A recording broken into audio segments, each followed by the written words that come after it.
So, hello, everybody, and we are live.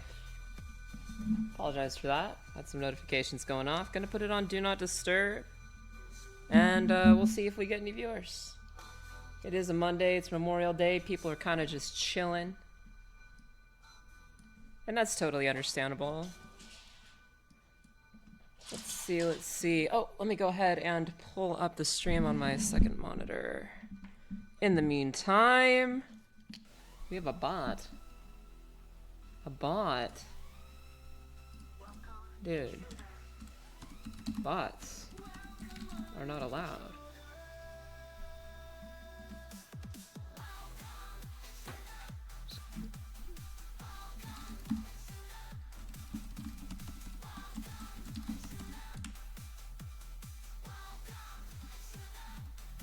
Genuine question, let's see.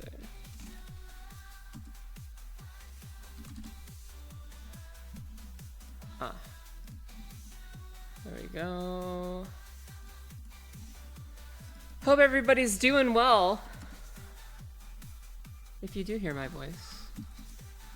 If you do hear me, let me move this over here. Welcome, intruders. Welcome, welcome.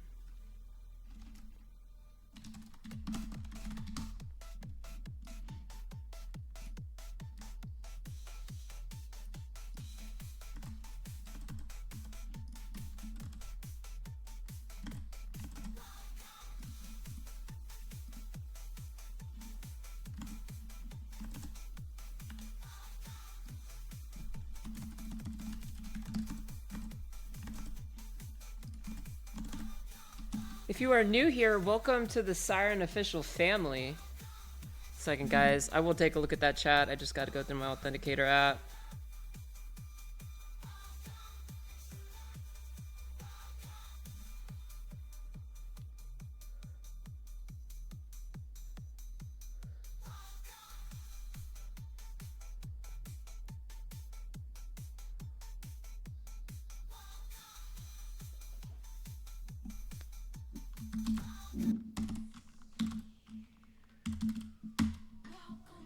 So, alright, Ready to Hunt is here, Believe is here, Adon is Ryan is here.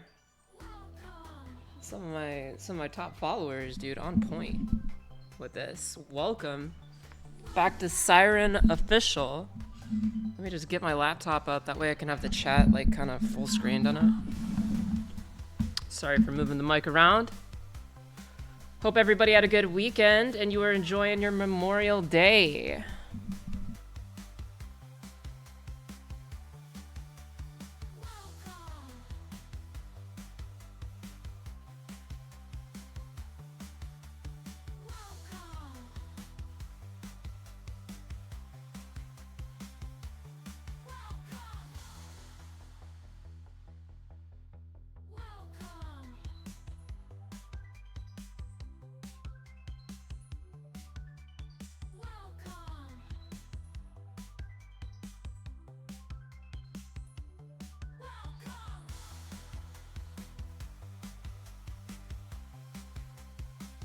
Hey, S1REN from Murphy the Turtle. Murphy the Turtle, welcome to S1REN official. Glad to have you. Nep, glad to see ya. Glad to see ya. Murphy the Turtle, where do I recognize that name from? Murphy the Turtle.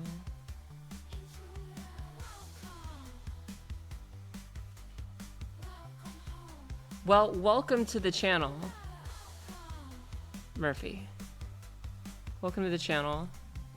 I have got some good news for the chat. Before I turn on my AC because it is freaking hot in here. We got a new lab range. Oh yeah. We got Roadhouse, which I think is gonna be it's really retro. You know how I am about those retro vibes and so on and so forth. It's gonna have some challenging machines. It's a mix between intermediate challenge machines, so on and so forth.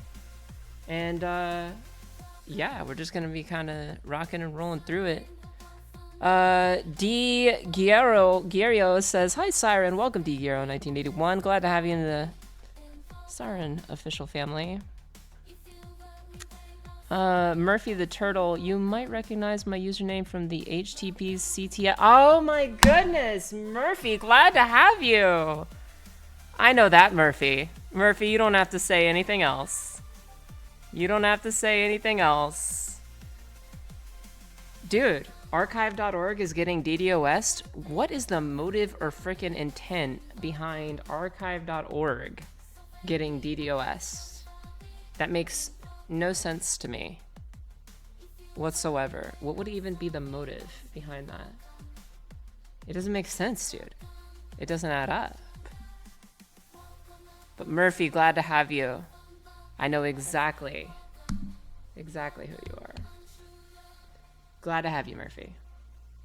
Hope you enjoyed your weekend, Murphy, and hope you're enjoying your Memorial Day. And so on and so forth. Welcome.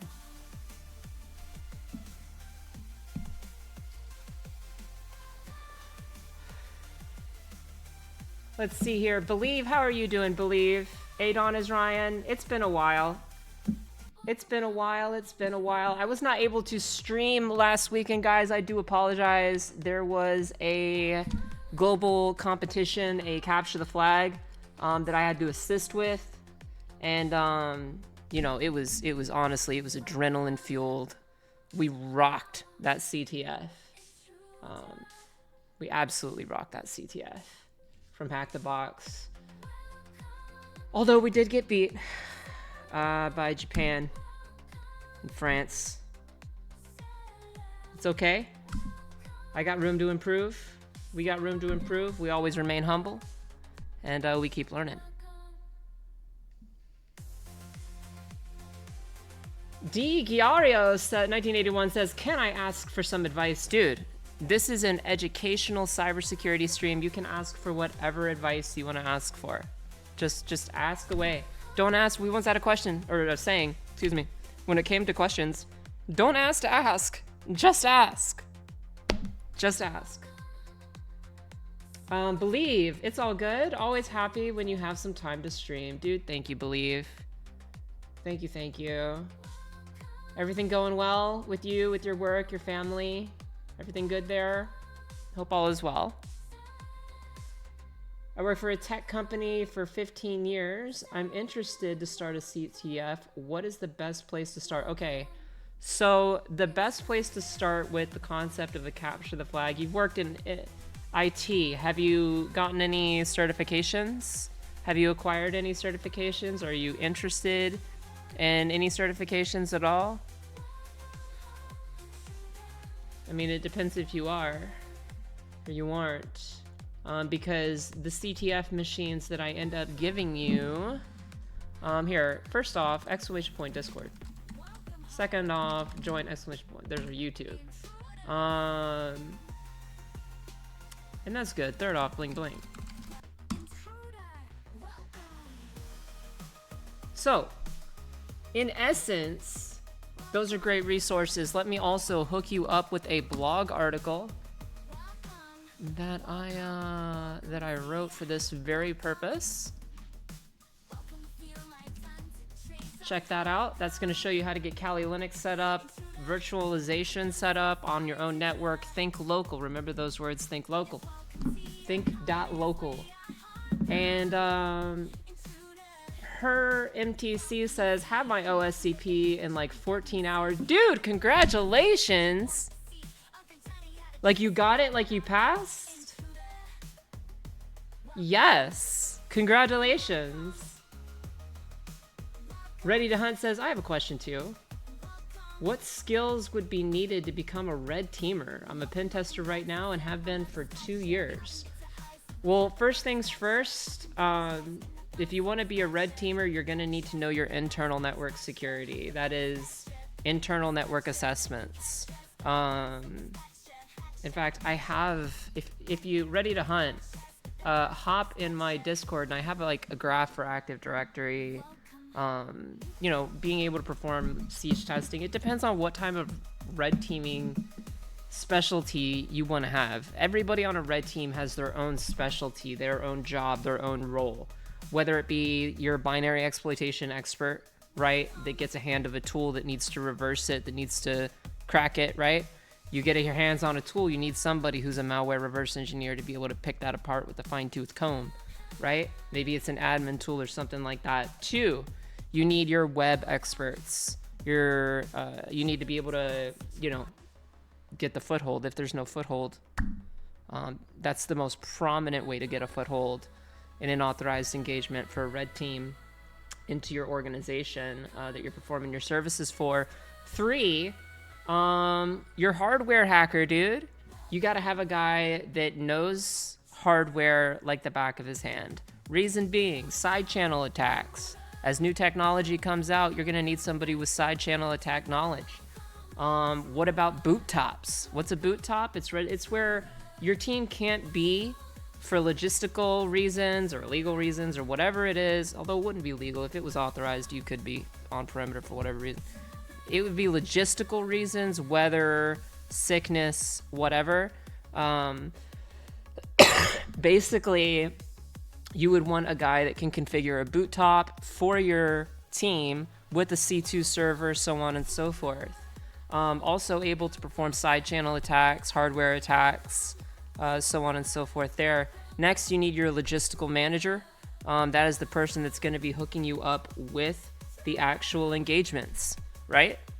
So it just depends. Like if you're looking to get into red teaming, where in that collage of items, where in that, on that whiteboard of items, in those boxes of items, in those, you know, where in those items, in that array, where do you find yourself?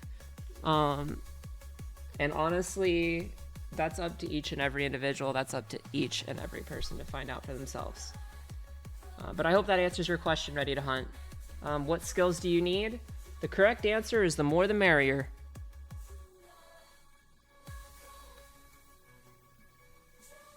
X Hack the Planet X says hello. Welcome, X Hack the Planet X. Welcome to Siren Official. Or welcome back, I should say. All right, Dikiaro1981 says, I'm aware of all those concepts, networking, storage, and data protection. I work as an implementation engineer. Heck yeah, dude. Heck yeah. Networking, storage, data protection. Okay, flex. Very cool. Very cool, very cool. But if you're looking to get into the offensive side of things, the proactive side of security, then you're going to be looking more towards the red side. That's what this stream is really all about, though we can talk about blue concepts if we need to. Security 360 around here. Let's see. HermTC says, no, haha, my bad. I haven't examined. Oh, you haven't passed yet. Well, best of luck to you. Remember your hydration, man. I mean, remember to plan out your sleep schedule. Vegetables, carrots, I don't know, blue cheese, something to get nutrition into your blood that your brain needs, that your body needs, that your nervous system needs to be able to keep going. Vitamins. I don't know, B12 or something like that. The point is, be ready. Have your notation ready. You know, be calm and don't spend too much time on any given machine. Notice when you're going, and know, that is K-N-O-W, know when you're going down a rabbit hole. Be able to recognize that and pull out. You got to be able to pull out. That kind of came off funny. That kind of came off pretty funny. All right. The stream is 18 plus. Like, know when to pull out. Okay? What's the specialty of a red team manager? Specialty of a red team manager, dude, that's going to be your logistics. That's going to be the person that gets you the work. That's going to be the person that talks to people in the corporate industry, talks to their security teams, intelligence, basically your intel officer, whatever it might be, and, you know, pulling in those connections, pulling in those contracts.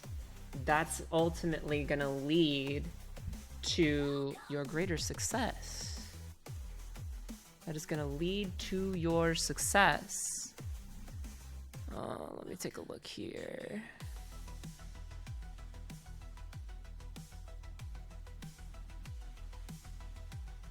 It's all good. Let's see.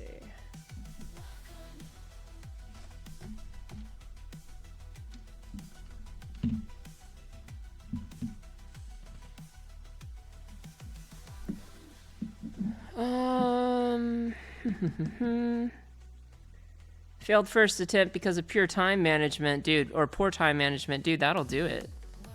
I mean, you got poor time management, and you're not.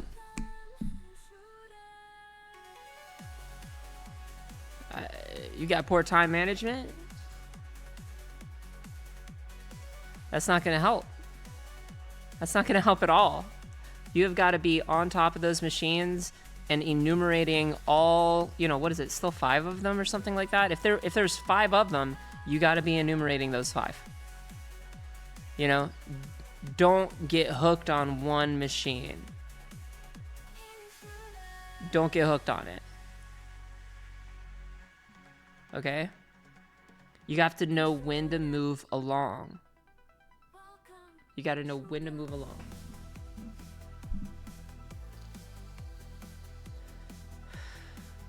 Siren 0 to Navy SEAL Kraken, outstanding resource. Thanks, Siren. Dude, you guys are so welcome.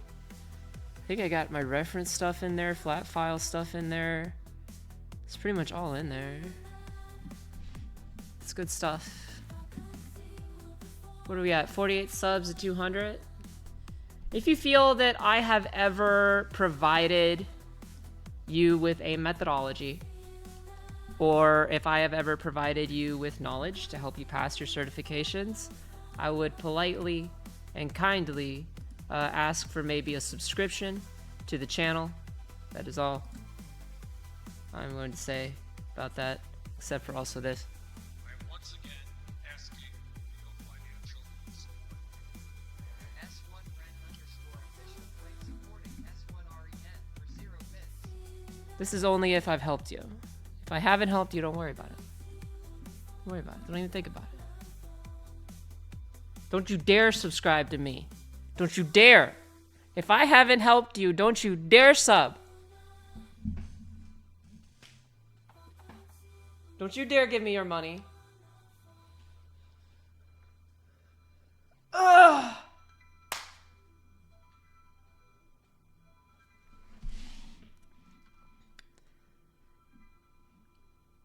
Oh my goodness. Dude. Believe dropping the sub nukes. Believe dropping the absolute sub nukes. Incoming tactical nuke from Believe. Thank you, Believe. Shoutouts to Believe. Congratulations to Fantasy Soul Hail. Congratulations to Neppy XD. Congratulations. Congratulations to Mary De Pizza. Congratulations to Magic, Zio, and Zach CTF. Welcome to the Siren official family, and we are glad to have you. Bling bling.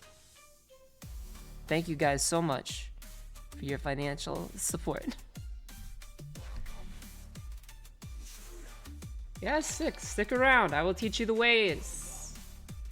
I promise. Stick around. Speaking of, I would like to introduce something, but something whack is happening. Hold on. Something crazy is happening. What's going on here? Hold on. This is not expected.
Whoa. Are we back online? Are we good? Is everything good here? Okay. You guys can still see the stream? Everything good? Alright. Alright. As long as we're kosher. Testing 1, 2, 3. System's back online? We're good? Okay, we're good. Whew! I don't know what happened there, man.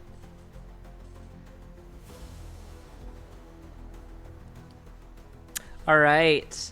Particule Deus says, hello and good evening. Hello and good evening, good morning, good afternoon.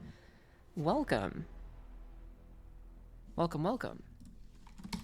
And I do have a little bit of an announcement, and it goes a little something like this. We have a new lab range. Roadhouse. So we pretty much owned Kinetic. We made a tool called Ghost Snare as a recap, which not just auto-pones the entire range. And you know what? I'm gonna drop this code into... I'm gonna drop this code, dude. I'm gonna drop this code right now. You think I won't? I will. I'm gonna drop this code. Everything that we worked on as a community into Discord, ! Discord. And I'm just gonna make a new channel called Ghost Snare. That's what I'm gonna do. Ghost Snare. S1REN, why don't you do it on some open repository or whatever? I don't know, man. I guess I could. I totally could. Completely could, but I just like to do things my way. Let's put this just beneath web applications and oopsie. So at Stream Alerts, if you are subscribed to Stream Alerts, above is the code to our project, Ghost Snare, which, you know, it's a pretty good base for an automated internal assessment. At least it checks for zero logon, so on and so forth. If you would like to implement more things, the code is there. The code is there. So first off, that's the biggest announcement I'm gonna give today, because we worked on that for freaking weeks. And now you can have it too. Now you can have it too. So hope that helps. Hope that helps. Murphy, if you're not in the Discord and you hear my voice, hop in the Discord. Hop in. The water's fine. Thank you. This is so cool. Believe you got it. Just keep adding some methods, man. Add some methods. Add some more command line, landmine arguments. Implement it. And that's automated internal assessments, people. I mean, not the entire thing. It does require some hands-on. And so on and so forth. But if you guys would like to contribute, post updates, that is super cool as well. If you ever add like ADCS to it, maybe you want to automate the ADCS process as well, and make it into the Ghost Snare project, then you can do that. You can do that. But it is with great emotion. It is with great emotion that did I drop that? Quick recap on how to use it, please. Yeah, dude. I mean, we are not connected currently, but you just run python ghostsnare.py. You can type help. It's very Meterpreter-esque. I tried to incorporate those commands. You can type help or like options. You set your domain controller name. These are all the variables. Right now you can type show at any time to show all those variables. None are currently set. UI looks sick. Thank you very much. Thank you very much. No variables currently set, but you can type question mark to get back here, show, or rather options to get back here, help to get back here, you know, again, question mark. You just set it's the same thing as Meterpreter or the MSF framework in terms of like nomenclature. So set or syntax, nomenclature, syntax, tomato, tomato, potato, potassium. So set DC name, you know, blah. Set DC IP 10.65.1.21. Set 80. So you compromised an Active Directory user.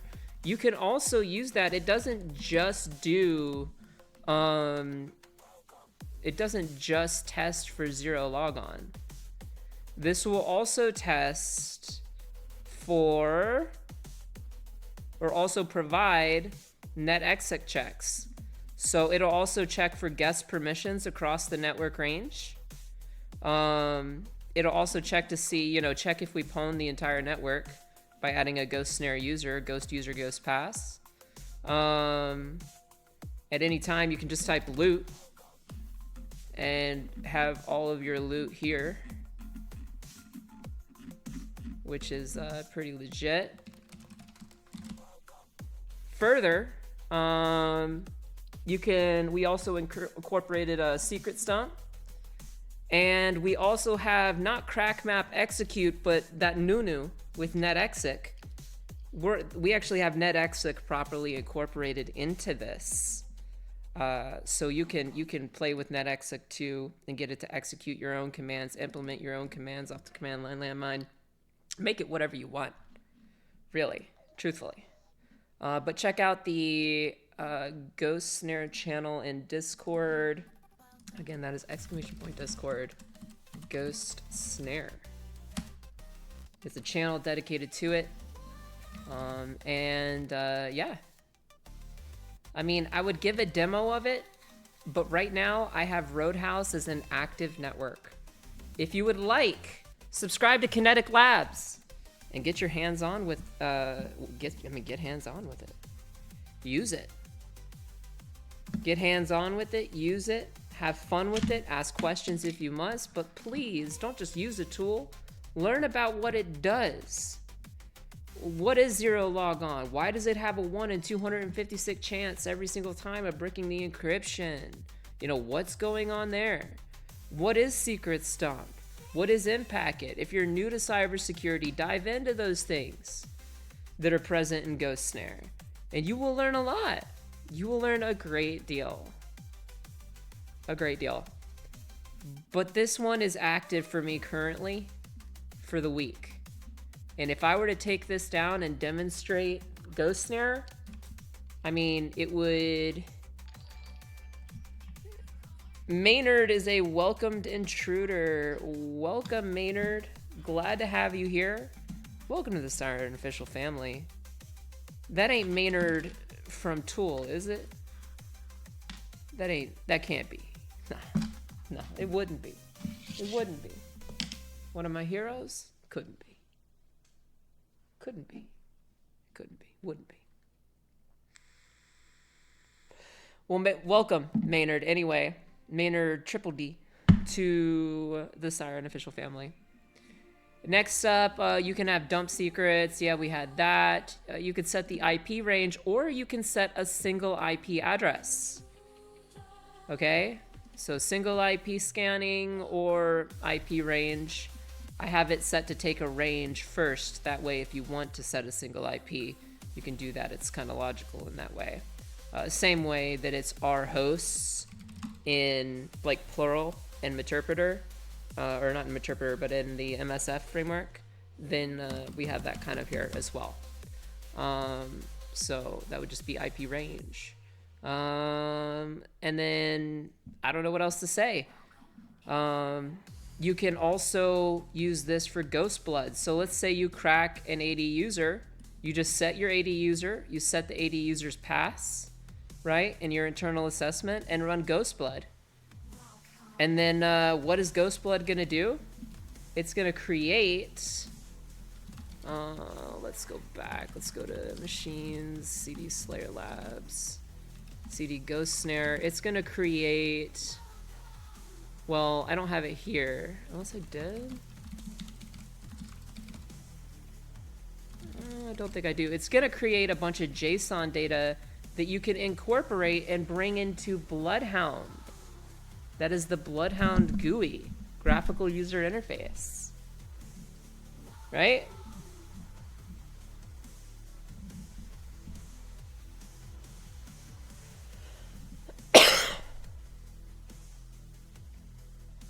So, hope you guys are doing good. And, yeah. That's where we are with Ghost Snare. You can also Python ghostsnare.py -- help, and you can provide all those variables off the command line. Everything we just discussed. Why is that useful? Maybe you want to boot up a laptop. So it's basically a remote Bloodhound dump. Yeah, I can do that.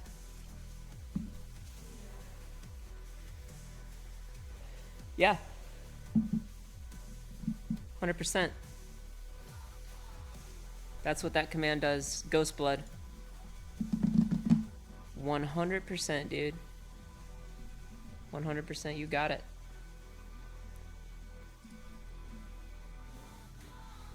Maynard, welcome to the Discord server. Glad to have you. And let's take a look. Honest to goodness. Let's take a look, because we have home Cali machines, but instead of, I'm gonna move, do we want to do that, or we just want to do CD Roadhouse? So I've already got like a scope file. This is gonna be our scope.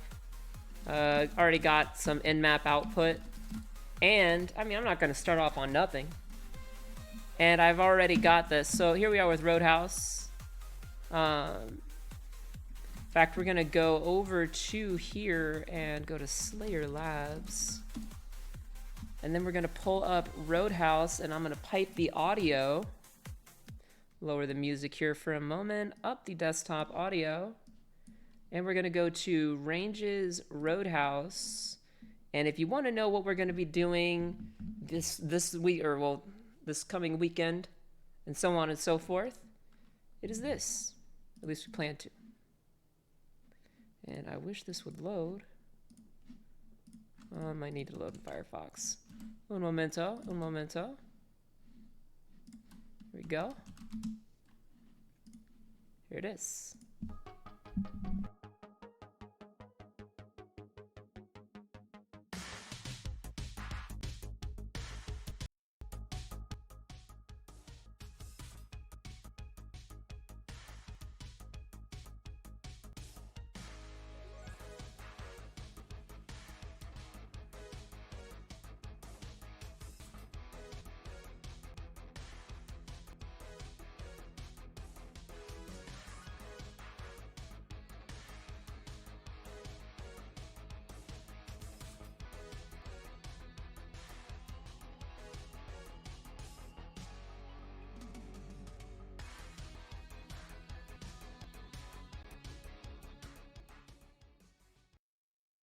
Sorry for the choppy audio inside the VM, but that is what we're doing.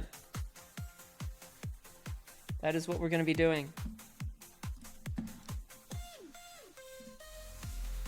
And I've already got some nmap output here for you. These are our targets. We still need to go through and kind of address any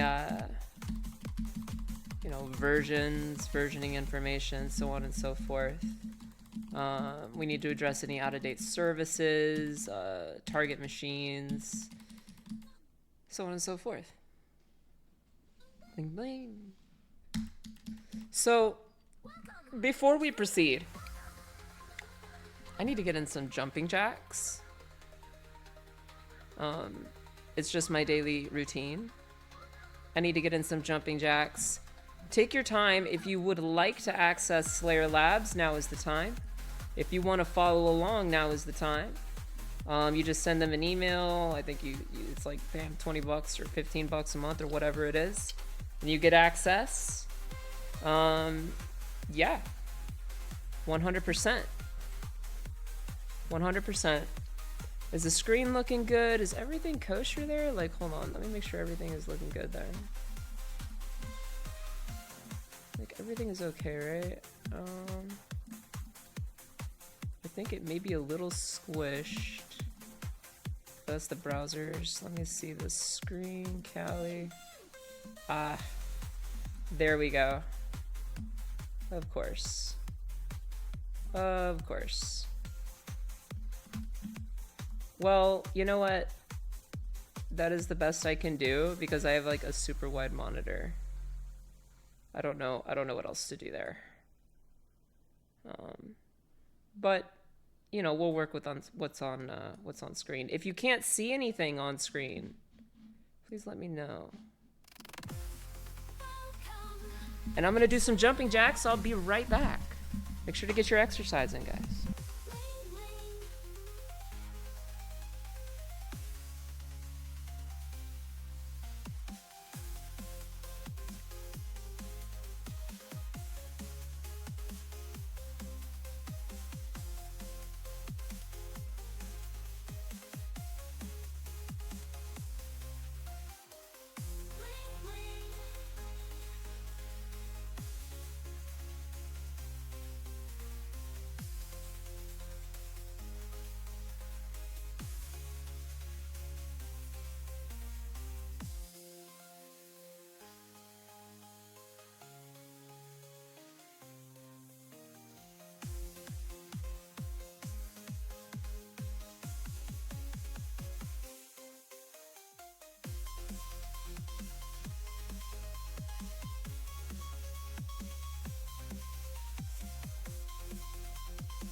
Woo!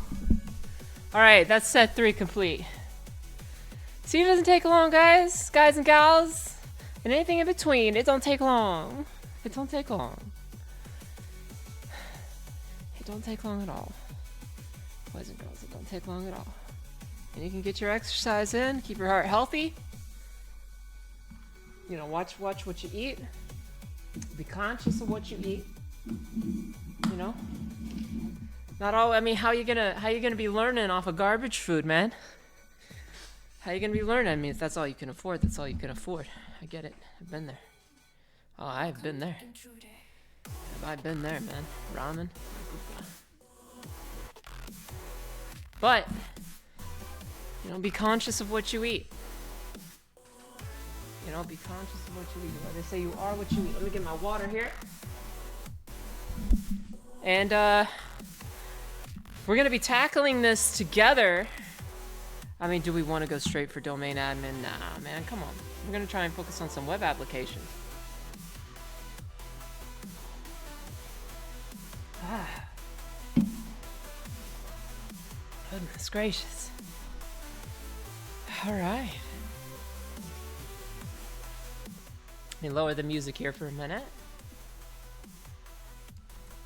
And bring this on over. And let's go through and start just kind of highlighting things that are going to stand out for each machine. Right here we have, what, Samba. So common internet file structure. We have target operating system is Ubuntu, which is great. Host name is Top Gun. And what else do we got, girl? What else do we got? Unix. Some more Samba confirmation. No, this is all Top Gun. Top Gun. FQDN is just Top Gun. And that's from the top. .1.29. Very cool, very cool. Then we also have CentOS on .30. PHP, ooh. A PHP web application running on port 80. Or at least PHP supported. Apache HTTP server. Test page powered by CentOS. So is CentOS, is this our router, gateway? Potentially like a foothold into another network? CentOS is commonly used, and it got renamed or whatever. They've gone through a lot of stuff. But CentOS is usually like kind of a virtual router. That was its primary purpose when being built. If you have any questions along the way, you are not annoying me. Don't think that you're annoying me. Oh, I'm annoying Siren if I'm, you know, asking questions or whatever. Dude, relax. We're having fun around here. Ask your questions. There is no, like, this is primarily for people that are getting into cybersecurity and people that are intermediate or might be considered intermediate. So what are we doing right now? Well, we're going through our initial scan information and we're going to just begin highlighting things that stand out. Versioning information, 0.9.41 of FileZilla. Okay. So FTP standing out. 53 domains standing out. Simple DNS plus. Lots of NetBIOS SSN, but we have a confirmed, you know, Windows Server 2008 looking like R2. So that's good stuff. And just using the hotkeys as I go. Control Shift left arrow, Control Shift right arrow, Control Shift right arrow, right arrow. Cherry Tree is really quick like that, and it's just like Notepad but with HTML, which is, you know, pretty awesome. How do you filter on which port you start enumerating? I guess you mean like, how do I determine which port I start enumerating? So we're going to start with port 80, and the reason we're starting with port 80 or any web port that supports HTTP is because that is most often where you're going to find a foothold into a network. It is the largest attack surface in the world.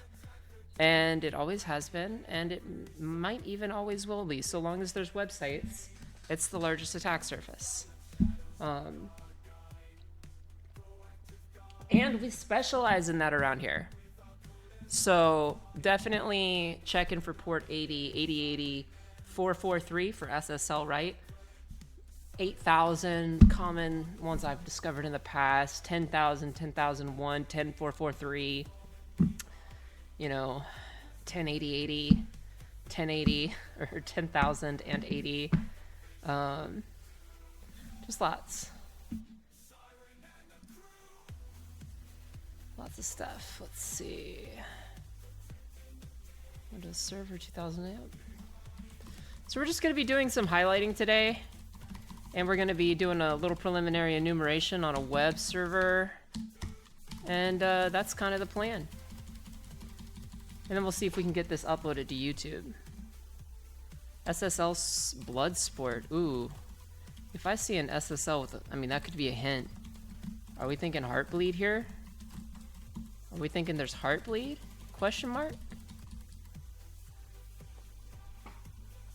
But if you have some anonymous access on FTP, you could check that first. Yeah. 2180. Yeah. We can definitely do that too. And we are going to.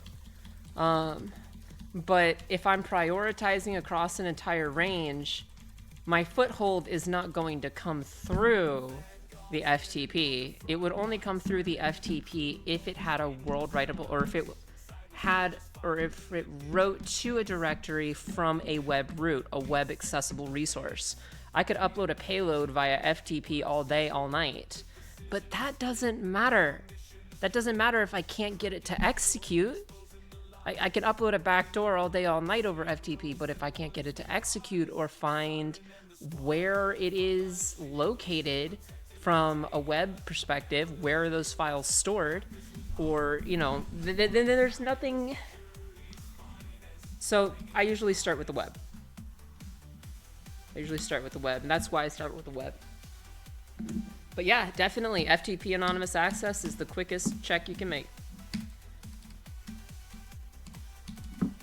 But right now we're just identifying some web servers, web server technologies. I hope that makes sense. That was a good question. Great question.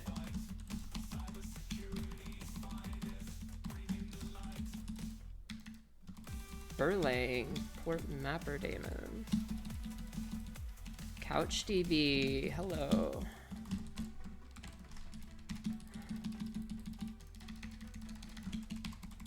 So we have CouchDB here over HTTP daemon.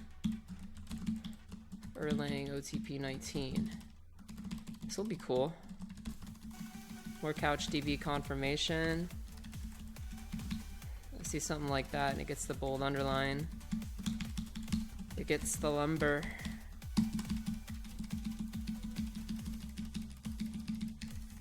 Let's see. 22 confirmation of Debian, or Debian, however you like to say it. The universal distribution. And then we have a default it works kind of page. Why isn't the clock skew something to be concerned about? Hold on, we got some other questions here. Adon is Ryan, that's true, but in the real world, there's always the chance that someone else could trigger it. Yes, 100%. There's also in the real world, there's a lot more higher chance that someone can also trigger like an SCF entry. Let's see. Something like, let's see. Is it in here? It should be in here. It'll be under here.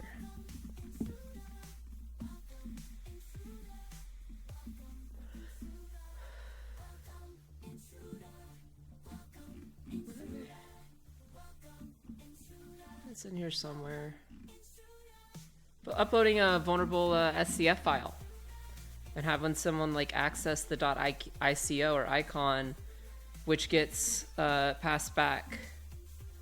Right here it is, right here. An SCF file is a lot more common than that. If you have write access to a SMB share, well, goodness gracious, you pop that in there. And you're going to get an NTL MV2 hash when somebody looks at it. Or something scanning automated comes around and it looks through that directory, loads that file. Yeah.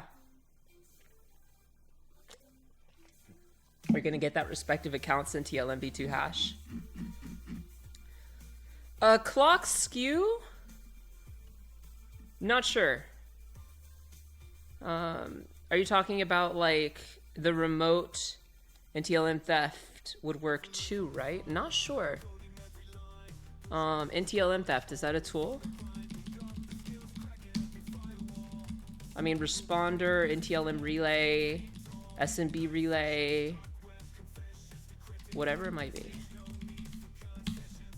The principle of LLMNR poisoning, that is LLMNR poisoning. This is what you need to be familiar with. There's a million different tools that'll do it, but the attack itself I need to be familiar with. Oh yeah, written in Python, it's awesome, awesome. Awesome, awesome. Cool, cool. Let's see what we got else here. Elsewise, Apache 2.2.22 on Ubuntu. On Ubuntu. On Ubuntu. It's pretty funny. Puns and such. Samba SMB.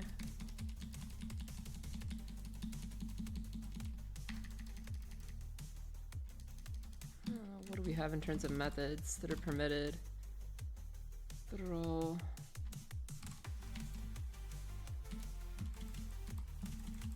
The Dovecop mail server. So we're going to enumerate users from this. When I see a mail server as big as this, I'm thinking we got to enumerate users. Username enumeration, like EXPN, VRFY, verify, stuff like that. 8080 risky methods, including put and delete. And Apache Tomcat, yikes. That may, so, not a rabbit hole, but we really have kind of two things here that stand out and are going to get an orange highlight. I can just tell you right now. This and the mail server. Yeah.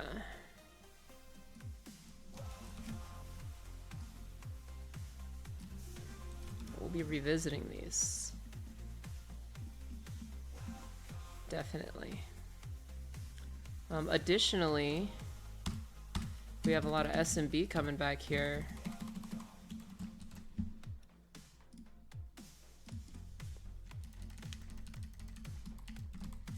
Over the top. Apache. 2.2.14. This is just some Apache web server. We didn't get anything back from that? The site doesn't have a title. There might be something hidden. We may have to bust for files on that. Directories. We'll take a look. We'll take a look. We'll take a look. Checking around. Win32. So Win32, what is this going to be? Like XAMPP? OpenSSL to open, question mark? I'm gonna put this in here. I mean, can we run OpenSSL to open? There's a CVE maybe we might be able to run. Again, down here I put it, when I was just checking, I was thinking, is that like OpenSSL to open? PHP 7.2.14. Microsoft Windows Server 2008 R2 2012. And then we have domain roadhouse.com, DA01, escape from LA.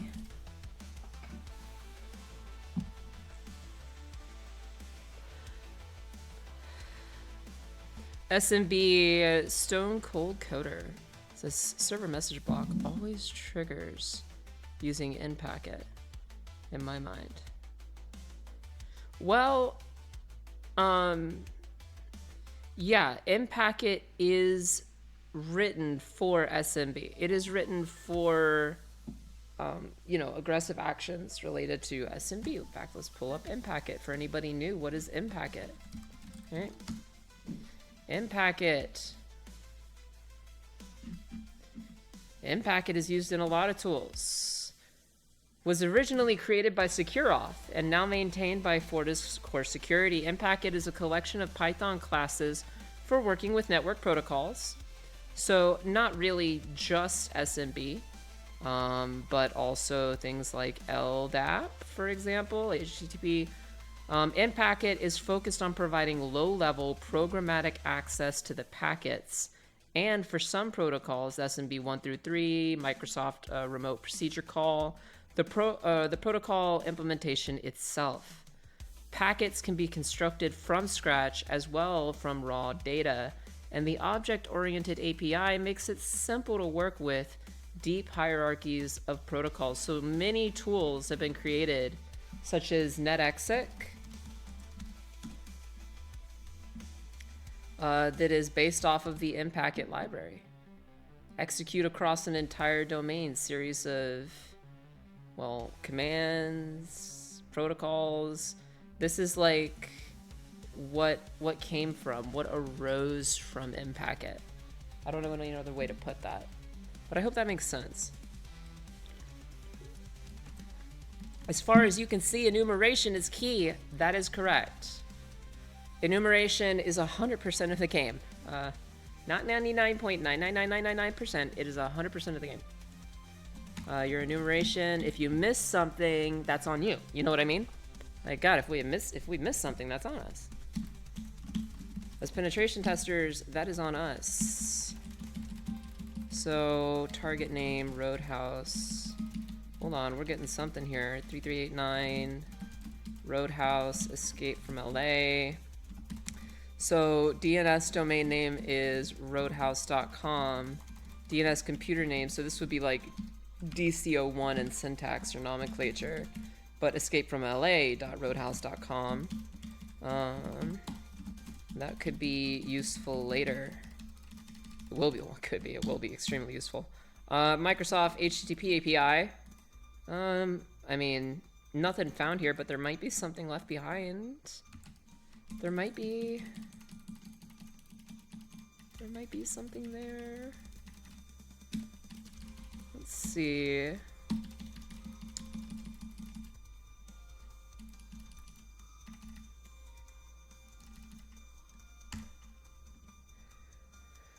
How real are machines like Hack the Box and other platforms compared to real life scenarios? Man, everything you get from every single machine. This is why I mentioned this in my guide. This is why I mentioned this, and we're going to pull this up right now. There's a reason I mentioned this. Every single machine has something to take away. Every single machine has something to take away for real life. So I teach you how to get it all set up, but this is the part that's going to suck is, well, I mean, it might suck. It might be fun for you, actually. You might enjoy this. Got to learn all these protocols, how they work, how they operate. Things like TCP dump, Wireshark, understanding how the handshakes look and appear and work, and working with those types of things can take years and years to get fluid with. But that is the name of the game there. Each and every machine, and this is just for formal reporting, you know, so on and so forth. If you want to be an intruder, you got to think like one. Think like the intruder. You got to think like the black hat. If you're not, dude, if we're not thinking like the black hat, if we're not thinking like the bad guys, how the hell are we going to defend against them? This is why I was thinking earlier, why in the Sam hell are black hats DDoSing archive.org? That makes no sense to me. What is their strategy there? What is their what is their intent? Not their tactic. What is their intent? Why, what do you stand to gain from taking down the Internet Archive for a period of time, like archive.org. Is it still down? Yeah, it's been DDoS'd as we stream this. Why do black hats do this? Like, why? Why do they do this? What in the Sam hell is the reason?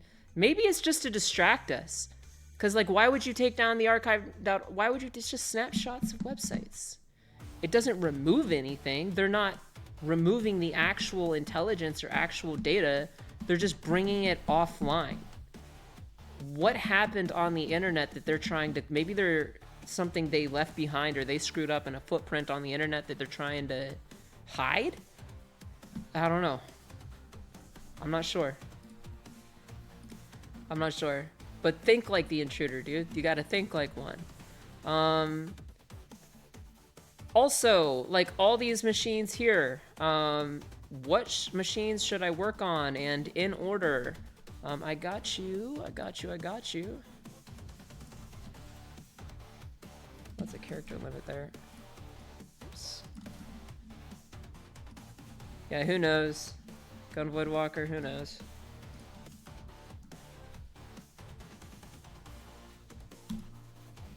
Check that out. That is a series of like OSCP-like machines put together by a buddy of mine named TJ Null, that are just super useful. Super useful. Going back to my virtual machine here for a moment. Regarding binary exploitation, get your feet wet with 32-bit buffer overflows. Start with 32-bit before going 64-bit. Watch it explode. Now, how to speak professionally in interviews. This means, you know, back straight, talk with a smile, and project confidence. After all, look at what you've been through to get to this point. 400 plus machines. Imagine each and every one of those machines has a little technique or a misconfiguration or a common vulnerability and exploit or a bit of weaponized code that is key to your real world engagement. To answer your question. So the more machines you do and the more reference that you take and the more things that you have, like Active Directory reference, all of these things come from actual machines that I've done. My common stuff that is just proven useful time and time again. SNB reference, I don't know, Bloodhound reference, SMTP ref, that's not on here, but I can do ports and just type in like 161 and get all this stuff here related to these simple network management protocols, stuff that I found and stuff that I've taken away from other machines, little hacks, little tricks, little things that are located on Hacktricks. Hacktricks is an amazing resource. If you're getting new, or if you're new to cybersecurity, you make this your first bookmark, dude. That's what you do. The thing is, you're not really gonna have a comprehension of these types of attacks until you can carry them out successfully. There's a difference between being able to copy and paste a command, like with GTFO bins, and there's a difference between actually understanding how this SUID, or the reason behind, from a Linux permission standpoint, or from a Linux permissions perspective, on SUID sticky bits, on how that gets you root permissions, root permissibility over machines. There's a difference between knowing those things and fully understanding those things, and then even comprehending. I can tell you all day that the sky is blue, and I know that, and I understand that. But I also comprehend that because I have lived on this earth for a number of years and know what it's like to look up at a blue sky. I can tell you that, what's the difference between knowing something and comprehending it? You can know the basics of penetration testing and highlighting, But at a higher level, you end up comprehending what the low-hanging fruit is and being able to spot it easier, the weaknesses in your enumeration a lot easier. That just shows a greater comprehension. That is like a collection of knowledge. Not putting tomatoes into your fruit salad. That's the correct link, Siren, but please be careful. You can select the PWK V3. Wait, what? Hold on.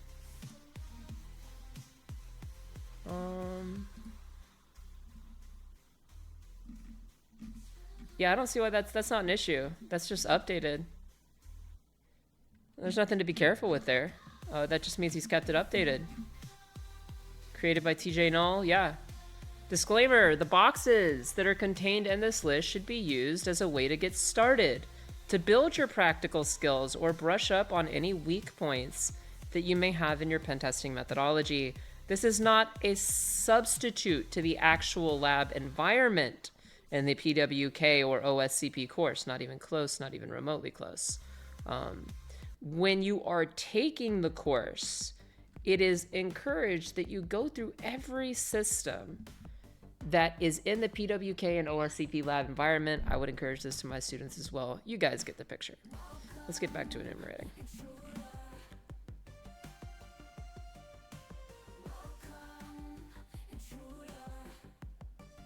Tomatoes are, botanically speaking, fruits.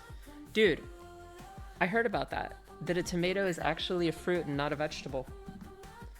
And if you think about it from a taste sensation standpoint, it kind of does. It kind of does. It's got a little sweetness to it, doesn't it? You can bite into a tomato and it's got a little sweetness. Maybe that's what constitutes as a fruit? I'm not sure. But yeah, they are fruits, not vegetables. Eat your veggies. Eat your veggies, boys and girls. Stay hydrated, eat your veggies, work out and exercise. And keep your mental health in line too. Don't burn yourself out, guys. Like, we're not gonna burn ourselves out over this crap. Let me know if I'm going too fast. Am I going? Sorry. Say, yo, professor, slow down. I don't understand. Say something like that. I mean,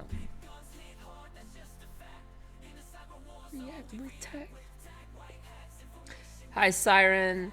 What would you recommend to start with if I have some sysadmin experience? Dude, if you have a sysadmin experience, not even joking, if you have systems administrative experience, go straight into the OSCP. Do not go to anything else. Go straight for your offensive security certified professional certification. It is the best background that you can have.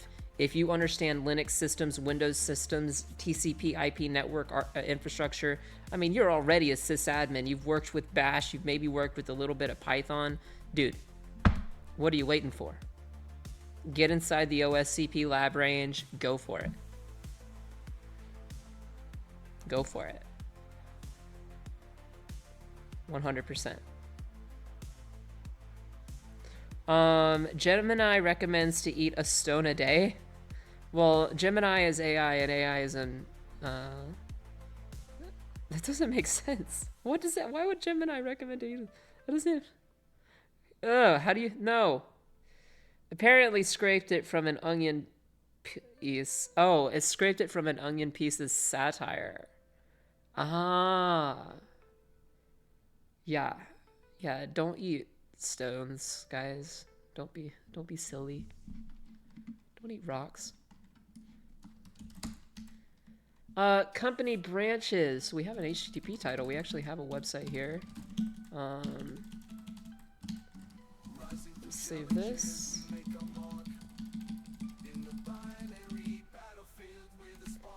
Postfix SMTPD. Okay. Let's do VRFY. User renew. All right. Debian, more Debian, and what else do we got here, dude? What else do we got? Verified BRFY. So that'll be easy. Come around, come around. Apache 2.2.15 CentOS. More CentOS. Could be a router, could be a gateway, could be a switch. Apache 2.2.15. SSH, IDRSA. We're looking for IDRSA. Creds. RPC. We have something, the network security team CMS. And MySQL. Unauthorized, so that means root unauthorized access. Is there root? Finding root unauthorized access. Remote access.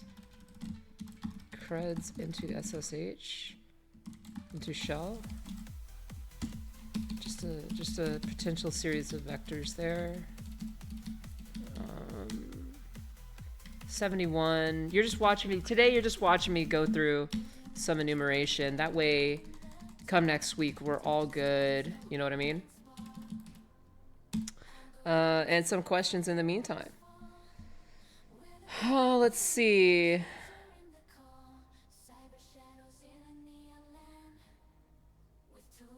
How to go in depth of topic.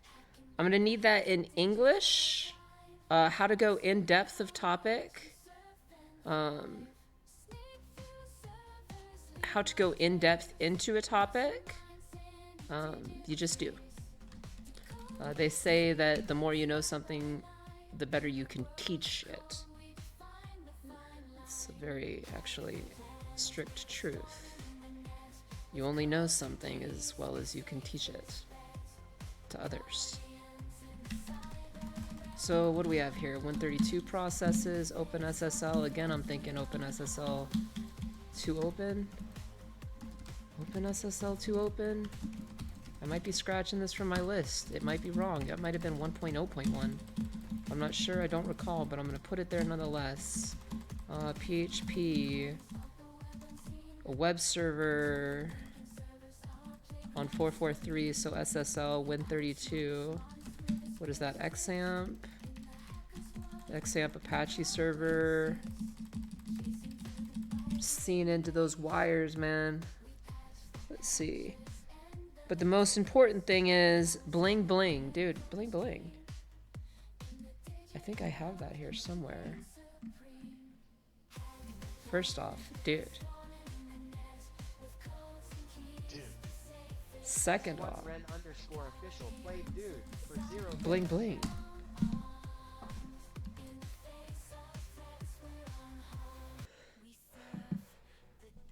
All right, Microsoft HTTP API. Like not just copy paste, actually understanding things. Okay, give me a moment here. So actually understanding things. You ask a fantastic question. Understanding things. How do I understand this stuff? First, start with basics. Start with the basics. 2, ask yourself, how do I learn the best? Am I a visual learner? Am I an auditory learner? Like, do I just listen passively and learn? Am I a hands-on learner? Am I a hands-on learner? That is to say, do I need to do things manually? That was me. I mean, I'm a combination of all three, but, you know, I really needed to do things hands-on and manually to commit it to memory. For me, that was the big one. I mean, I remember going through my OSCP days, and everyone's like, dude, why do you use this? Why do you always try to do this manually? The payload is right there in Metasploit. Well, cause come on, man, I want to understand. I want to know what the heck is happening. It's part of the fun. I want to watch the payload go in Wireshark. I want to see it surgically take apart the machine packet for packet. I want to know what the payload is. You know, I want to replicate it in Python. That's just how I kind of took things apart, right? So first ask yourself, first start with the basics. 2, ask yourself, how do I learn the best? Am I a visual learner? Am I an auditory learner? Or am I a hands-on learner? Do I need to repeat something on paper 10 times to commit it to memory? Like going to college and just committing something to memory for the sake of it? Try to make that process hands-on is what I can encourage. Try to go from repeating a technique, tactic or procedure, and not just knowing how the attack is conducted from a technical perspective, but also get that comprehension. You ever go through high school, college, and you go through reading comprehension courses and things like that? There's a reason, I've already talked about, I went to go LEO, law enforcement. As a law enforcement officer, there's a reason on my CJVAT, that is Criminal Justice Basic Abilities Test, there's a reason that they have a segment specifically for comprehension. Reading comprehension. How well can I look at a report or a this or a that and comprehend truthfully what took place at that situation, in that scenario, at that time, right? So, welcome Power Skills, welcome to the channel, welcome to S1REN Official. So, comprehension, 100%. There's a difference between understanding something and committing it to memory, and how well can I comprehend what truthfully happened here. This attack was conducted. I was able to view it in Wireshark. I was even able to reproduce it. But taking apart the protocol, taking apart the packets, and understanding, how or what really happened at the time of payload delivery is kind of what I refer to as attack comprehension. Attack comprehension. Okay? That's like your attack comprehension. That's how well you can understand how an attack is conducted, and even be able, past comprehension, even being able to teach that to others. That's around the point. That is around the point where you can help your colleagues and people that are new to said things.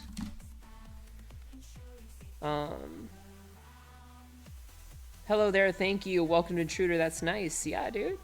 You are welcome to Intruder. And exclamation point Discord, exclamation point YouTube. And if you find that I have helped you in the past get your OSCP, OSWA, OSWE, whatever it may be, if I have helped you with my methodologies, I just ask kindly for your financial support because it does help. It does go a long way. I am once again asking for your financial support. S1REN_official played supporting S1REN for 0 bits. You know what?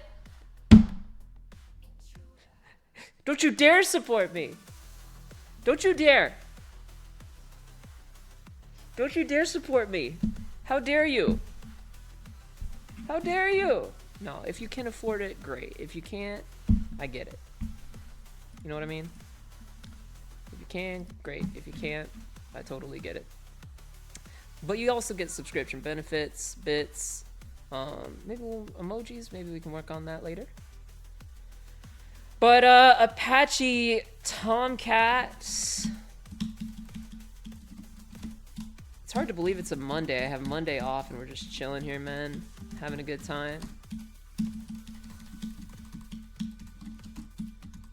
Enjoying our days, being grateful, having that gratitude, you know what I mean?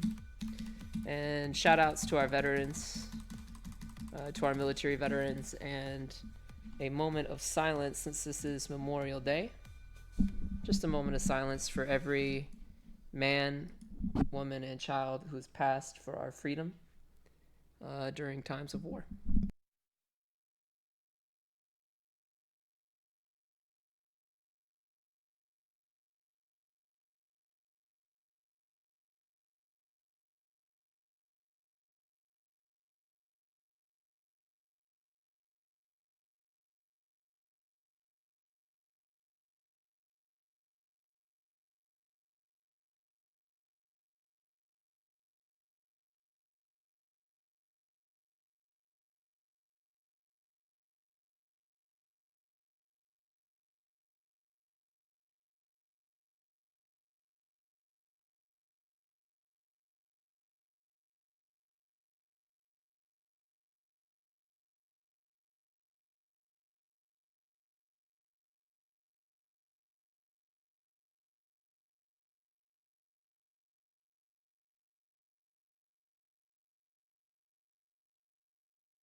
All right.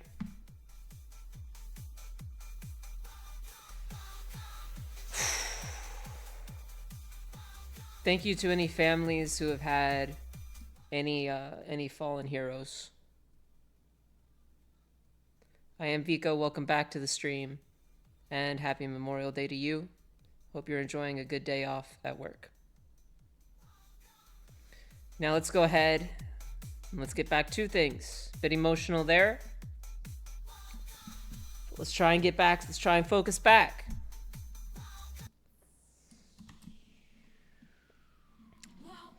So what we're doing today, we're just going through our enumeration and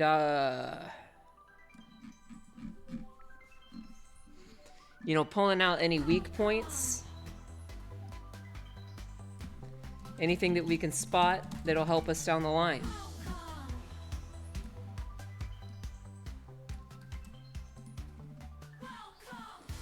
I am Vico. Subscribed at tier 1. Thank you, I am Vico. It is much appreciated. Long time no see.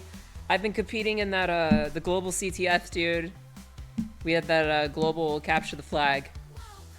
And yeah. Yeah, I was all wrapped up in that last week. All wrapped up in that. And it was a blast. It was the absolute adrenaline rush of a year. And my company, dude, we were beating Cisco. We were in like 4th place for the longest time out of hundreds of companies worldwide. So super shout outs to my company. Amazing work. If you are in this stream, you know who you are. Keep up the good work. You know what you do. And you do it great. And we work at an awesome company if you are hearing this or even getting this. But yeah, dude, 100%.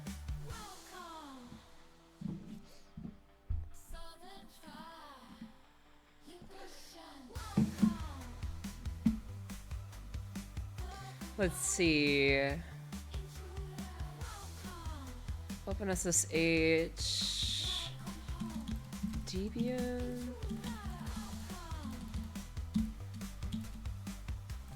Everything looking good here. We have more VRFY. When I see VRFY, I'm thinking, you know, we're going to be enumerating users. Enumerating users, period. That's what we're going to be doing. And, yeah, welcome to the Gold Star family in SIREN Official. Vico, welcome, welcome. Welcome.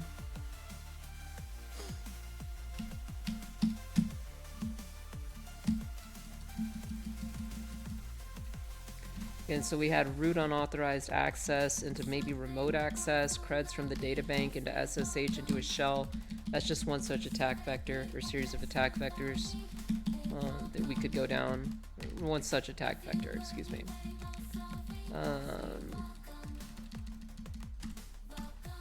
Let's see how I learn what scripts are doing and I want to code my own. A great way of doing that is starting out with Nmap. Learn what Nmap does, and then do something like this. Touch nmap scan.shell. Start with something super simple, but a powerful tool. So start with a powerful tool like Nmap that's super core, super bare bones to network security, and super powerful, right? Super useful. And chmod plus x to give it executable permissibility. And then we'll move this back. Let me move nmap scan back and back into Roadhouse. And, you know, start basic. Start super basic with this. Shebang, this is what we call the shebang. # exclamation point into bin bash. And then you can say nmap, you know, you can have your own prefix scan. Say you already know about -p-. Bash will go through and it'll perform any series of commands. It'll perform ID, then it'll perform, you know, who am I? Then it'll execute whatever. It's super simple like that. Bash is very sequential in that way. Well, we can call on the nmap command and say -p-, right? And you can take that in from a file like scope. That can be, that's your target and authorized scope, say in a lab range, right? Or you can practice, again, super simple on, like we have a target machine here in this virtual network, right? .71. And let's say we don't want to have to put in this every time. The point of a script is we want to be able to provide an argument to make something simple or super simple. So what we do is we'll provide, you can provide $1 or whatever, but I do $* for all arguments. That means everything after this is going to be pretty good to go. And you can even tack on tac open to close that out. So now it's ready to take in a command line, landmine kind of argument. And what we'll do is just run nmap scan, or did I permiss it? Yeah, /nmap scan.shell at the target IP, and you'll see that it's executing on the target IP. That's started nmap. That's a simple bash script that is running a full port sweep, and it's only looking for open ports. Start there. Start simple. I recommend Bash before Python because Bash is going to get you familiar with Linux.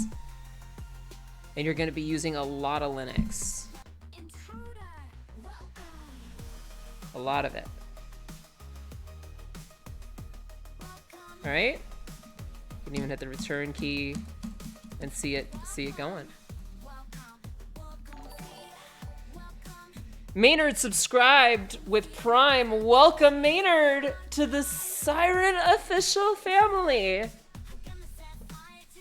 Welcome, Intruder.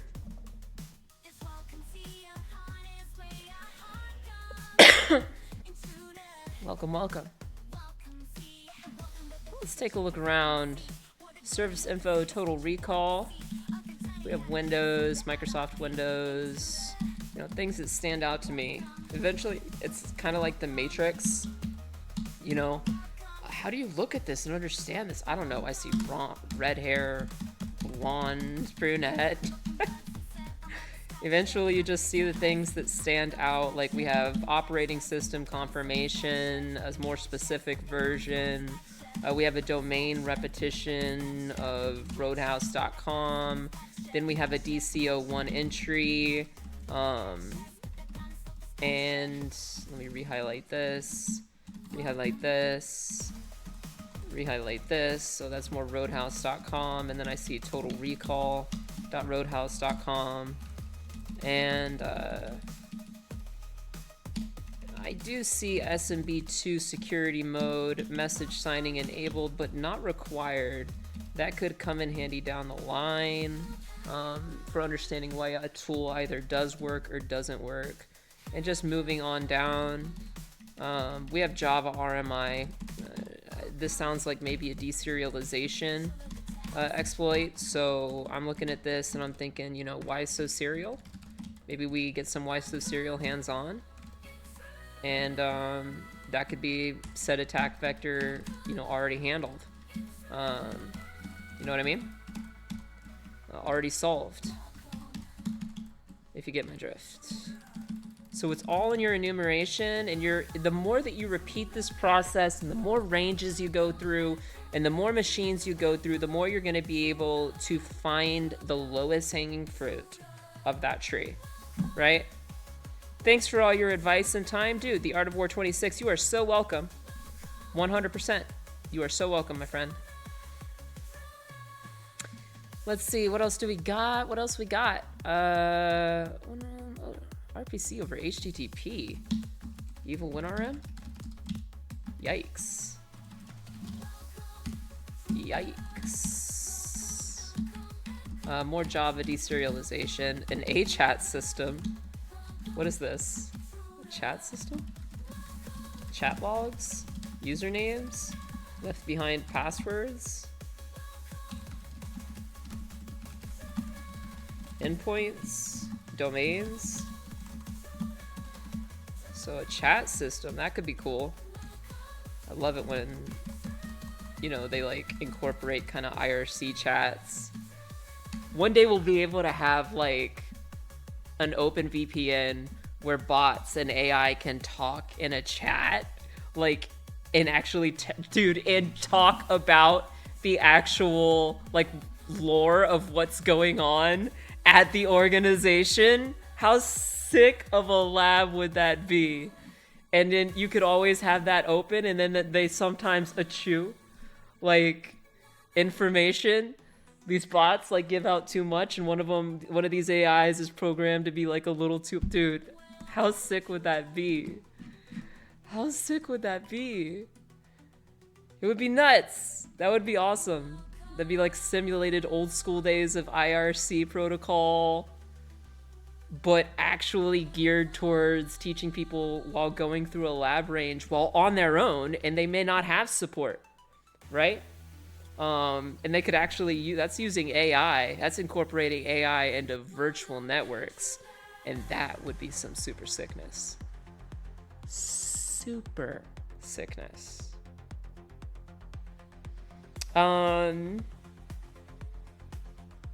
Is this target some kind of vulnerable machine? Which one? Are we talking about .77, or were we looking at this up here? These are all vulnerable machines, man.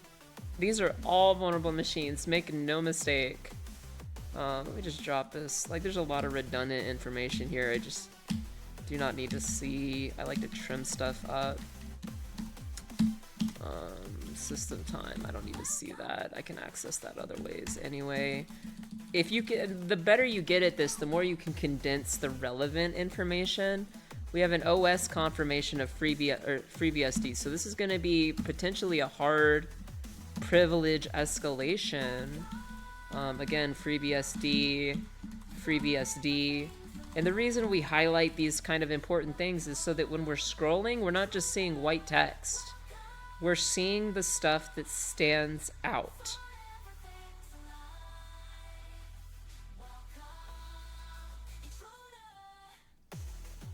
So yeah.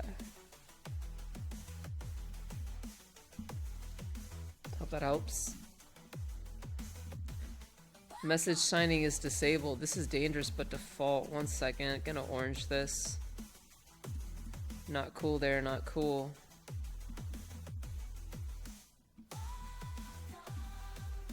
Again down here.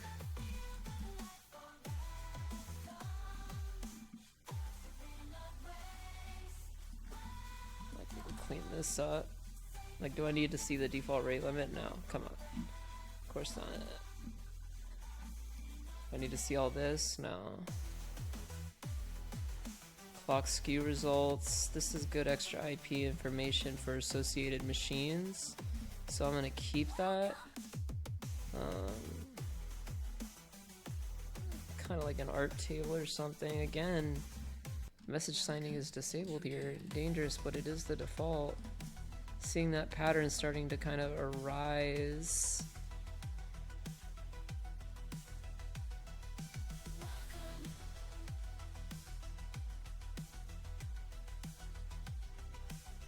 NTLM relay? I mean, yeah, no, we have stuff to look forward to come Saturday and Sunday. 100%. Windows 10 Enterprise. I mean, let's just get to it. What else do we need to see here? What else do we need to see here? More Windows machines. So now I'm going to go through, and anything Windows, I'm going to highlight and associate as blue. That way we separate when I'm scrolling through it, like, and I'll be able to see, okay, that machine was, you know, more Windows stuff, right? Windows, blue, blue, blue. You see how that, like, Windows being blue, Linux being just default red because Linux is on everything, I guess. But I'm gonna go back through this, and this will help people, I think, visually understand, you know, Microsoft, blue, so on and so forth. And more message signing there. That's a Debian machine, so we're not going to touch that. That's another Debian machine. Over the top here, Apache, Ubuntu, another Debian machine. Moving forward.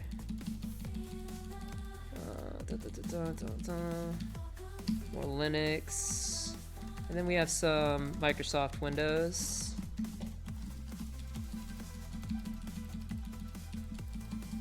This way we have everything nice and color-coded for when next week comes around. And we want to really hit this stuff fast and hard. And look how long this takes. It takes like, what? 10 minutes? 20 minutes? But you have your entire lab range. You have every bit of low-hanging fruit pulled out. And we're even further color coding based on type of target. We're doing nothing here except setting ourselves up for abundant amounts of success when going through this engagement. I hope that makes sense. There's MySQL there, but that is CentOS. That is Linux. Again, more Microsoft Windows. HTTP API. I'm thinking Evil WinRM. Yikes. And more Microsoft Windows up here at the top.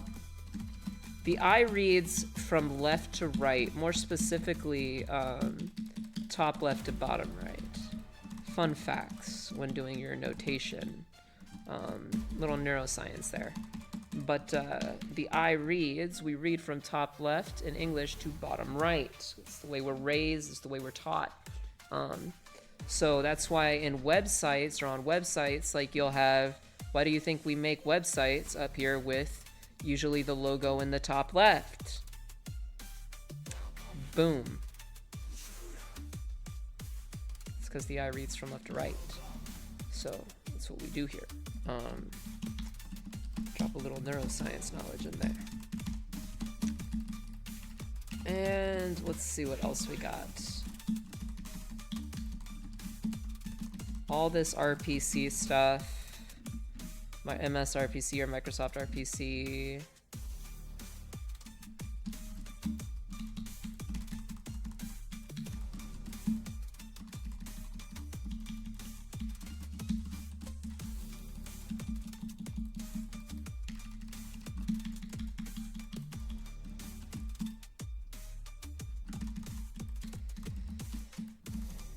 More Microsoft over HTTP. I'm seeing this. I'm thinking evil WinRM. Again, more potential for evil WinRM.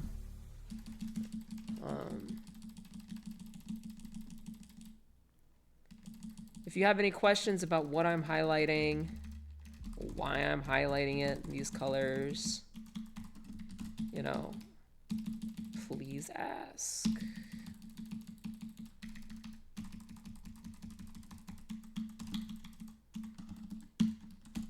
If you have any questions about cybersecurity, please ask.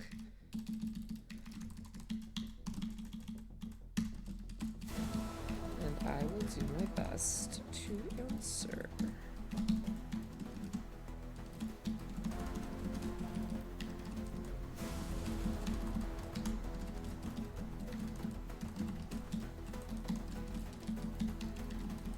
So much RPC here.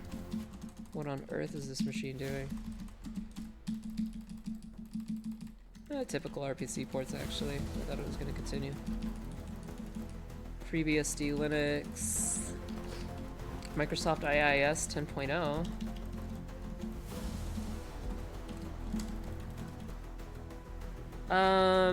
There is a better question. What is an nmap command you run on these targets? Because OS detection with -O kind of guess and it's bad. Yeah, -O is you're gonna run into issues, and that has to do with virtualization technology.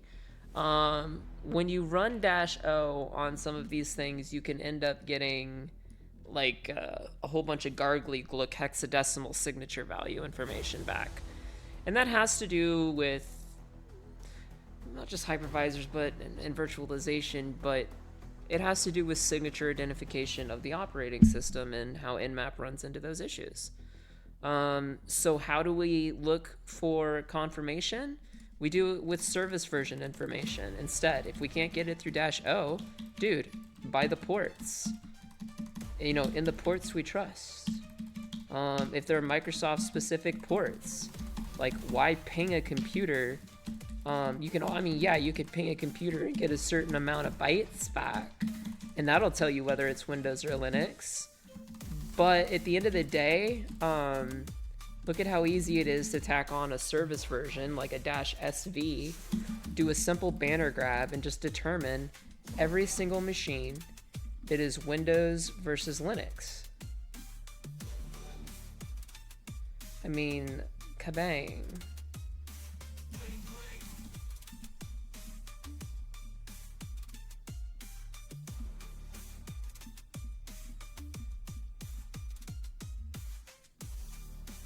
So there we have it, folks. Can you give me a quick rundown on your career? Let me stretch. I have performed my professional services for a very large number of high-profile clients over a great many years, near decade. Not a decade yet, totally, but near decade. Mendoza says, yeah, thanks. I guess the nmap -- scripts, you can pretty much get straightforward info. Oh, dude. I mean, if you ever just want to have fun, if you want to throw, like, people think that running nmap -a is the kitchen sink. It's not. This is not the kitchen sink with nmap. There is a little secret with Nmap to actually run all vulnerability checks, everything you can possibly imagine. Like, watch this. We're gonna pick a machine. We're gonna pick a machine like .31 here. Is this good? I think this is good. Hosting 80. Yeah, why not .31? Or .30. We'll do one that came back with a lot. Watch this. So instead of nmap-a, we're going to do nmap-script is equal to what? What script are we going to throw? Vuln. And we're going to do that across all ports. Only for open ports. And watch what this does in terms of output. So watch, I'm going to create a little node -- script equals vuln and put this under Roadhouse. Watch what kind of output this gives.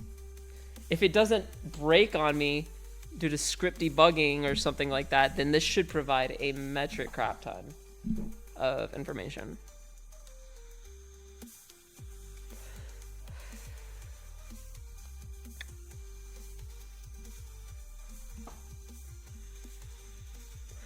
Broadcast Avahi denial of service. After null UDP Avahi packet denial of service. Testing for CVE 2011. It's testing for all of them.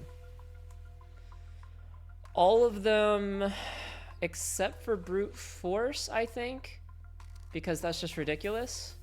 And they rarely go.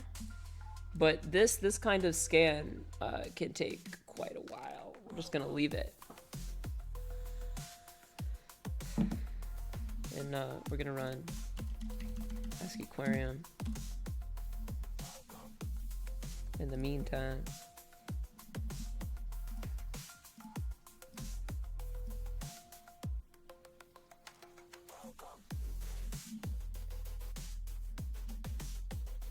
And we can also go to our scripts directory.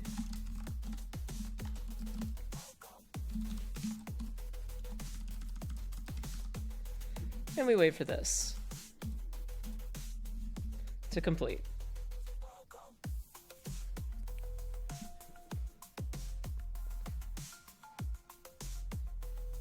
Shoot, this one script can do magic. Heart, thank you for answering and showing me. You're welcome. That's what I'm here for. Nmap all ports -p -- script equals vuln. VULN -- script equals vuln. Watch the output. This is the kitchen sink. People think, oh, -a, that's all scripts or something. No. This is the kitchen sink. Make no mistake.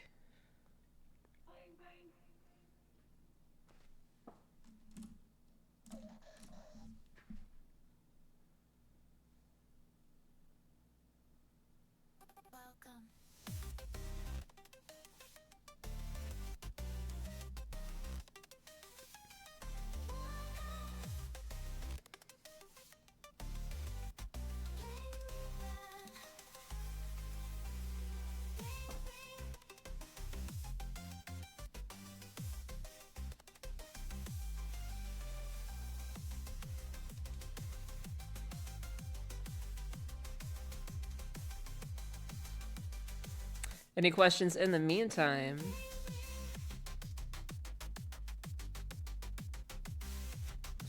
How long has this been running?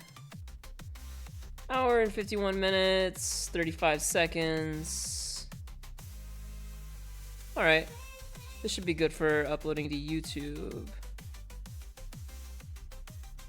I don't want to make it too long.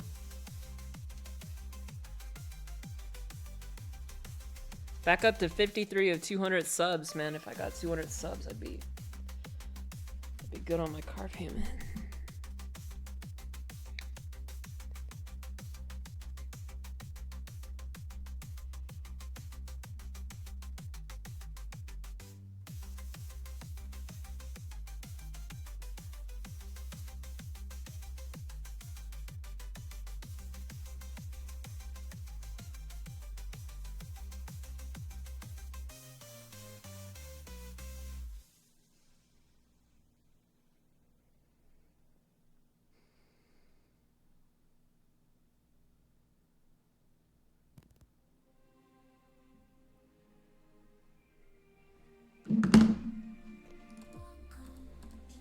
97.84%. While it's scanning, you can continue on your file. I don't want to bother. Oh, cool. All right, cool, cool. No, that's cool. You're not bothering me at all. Not bothering at all. If I can take time, decide to help one student, I mean, I will do it. I mean, the amount of time, if you take time to sit with the student, not only does the rest of the class learn and ponder about the concepts that we're talking about, but that also you're zeroing in on an important topic that student had to, you know, a lot of professors get it wrong and they just try to, you know, but if we here on Twitch, we have infinite time, you know, maybe not infinite, we all go eventually, but you get the point. We got like an abundance of time to be able to go over specific individual type of things. Yada yada. Everything's looking good here. Account used guest, so that's going to be guest checks. Computer name over the top.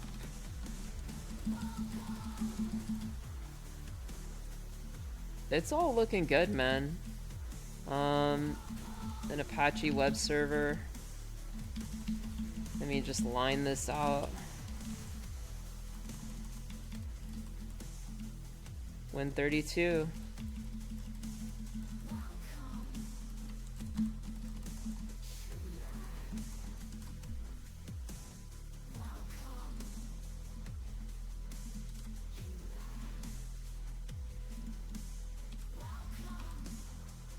And there we go. So, I expected a lot more. Did it? I expected a lot more than that. Well, it didn't run it. It should have provided a lot more. Maybe I should have ran -- script equals -1 -a. I might have missed this. It's been years since I've tried to throw the kitchen sink. But it did check for all SMB vulns as well. I mean, you could combine this with that. What happens if we do -a, -sv, -st, -v? I mean, this would be ridiculous, but here we go.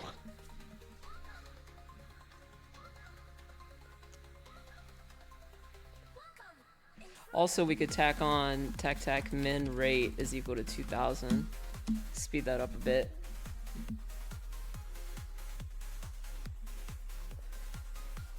It takes a week.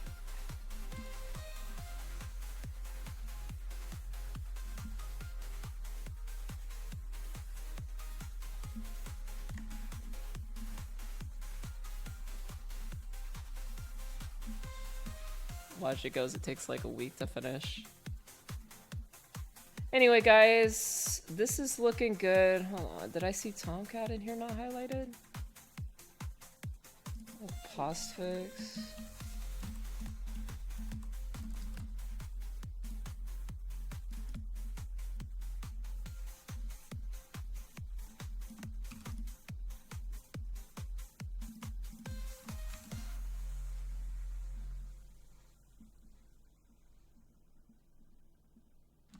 Save this out with Control S.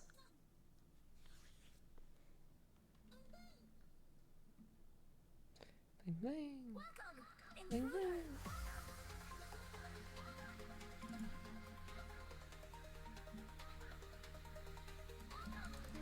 Break. And yeah. Hey chat, like definitely want to check this out. For funsies. I plan to take my time with this just because sure, we could do HTTP single machines, but having that experience of being with somebody in an internal network environment is kind of invaluable. There's, you know, it's much better in my opinion. Like it's de facto better. It's just what machines have what on them. It's What machines are vulnerable to what? If a machine is not directly exploitable, well, what does that mean? Think about it. If a machine is not, quote, directly exploitable, end quote, what does that mean? But you can still exploit it. You can still own it. You can still get a shell, but it's not directly exploitable. What does that mean? That's a conundrum. Not exploitable, but you can still exploit it in some way? Not directly exploitable, not intended to be directly exploitable, but it can still be exploited in some way? Huh. It's like those Minecraft villagers. Huh. Huh. Huh. Anybody want to drop the answer in the chat as to what I'm talking about? For educational purposes only.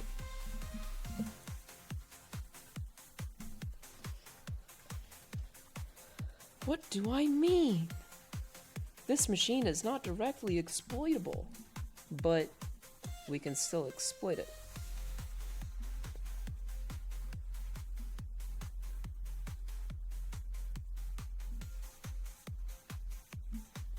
And guys, that is a highlight.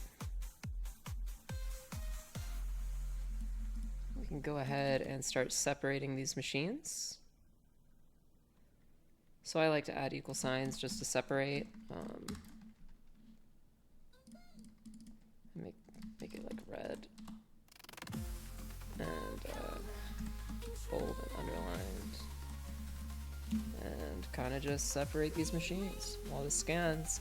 That way when we come back, we have, look at that, isn't that much more easy to see and comprehend? We've separated for our enumeration, right?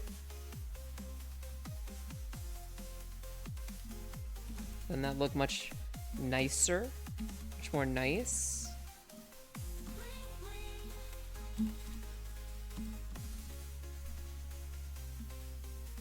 It's like the cherry on top. Add some spacing for readability. It's like we've made the cake through our enumeration, our highlighting, and so on and so forth. Now let's separate this flat nmap output. Make it a little more legible for what machine is which. And that way we can have information contained within, like in boxes.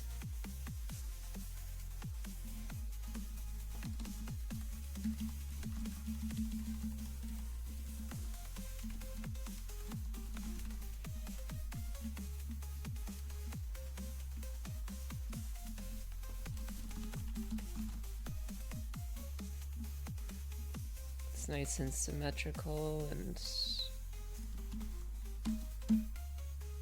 or rather it's got good shape, good form. It looks great. That's how we do it. Believe says indirect exploitation. Yeah, I like that nudge there. Indirect exploitation. I like that phrase, indirect exploitation. I'm not, well look, I can give away the answer, but I mean, how good of a teacher would I be if I didn't get people to think and reminisce, or not reminisce, but ruminate on these concepts? What does SIREN mean? A machine that can't be attacked with a common vulnerability and exploit? It doesn't have a CVE? I can't exploit it. It's not directly exploitable, but I can still indirectly exploit it and own it or pwn it? What does that mean? That's got to mean something. There's got to mean something. How does that lead to bling bling?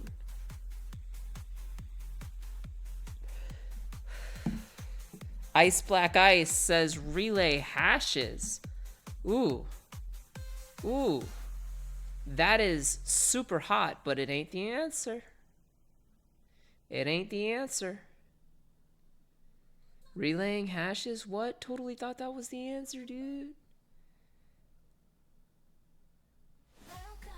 More deeply than just relaying hashes. Or, I don't know, net executing in with a valid username and password. What are we truthfully exploiting? Come on. Come on. What are we truthfully exploiting? If a machine is not directly exploitable, what are we truthfully exploiting?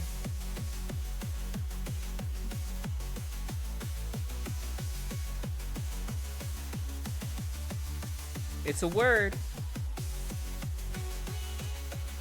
What is that word?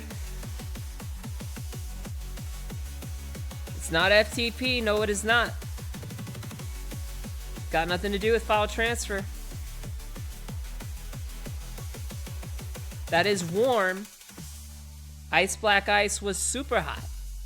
But that is not the answer either. It's oh so simple, guys. When something is blank.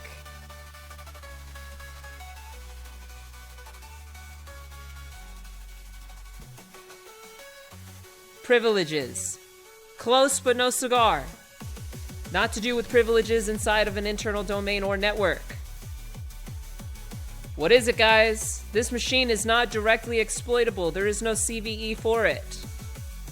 But we can... There it is.